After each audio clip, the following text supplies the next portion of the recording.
உண்மையை மறைக்குது, உன்னை பலவிதத்துலேயும் தொல்லை பண்ணுது. ஆனால் இதை நீ கொஞ்சம் அனுபவிச்சுக்கோ.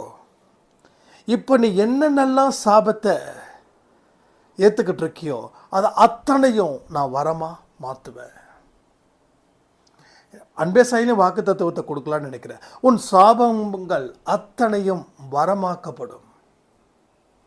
உனக்கு எத்தனையோ பேர் சாபம் கொடுத்துருக்கலாம், அந்த சாபம் நடக்கும். ஆனால் அந்த சாபத்தினால உன் வாழ்க்கையில் வரம் தான் கிடைக்கும்.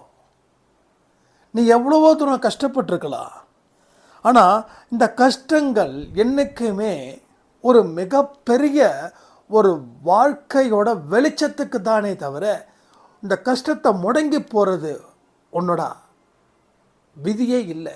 உன்னோட விதி அப்படின்னு நினச்சிக்கிட்டு நீ அமைதியாக இருக்காத. அது விதி இல்லை, அது நீயா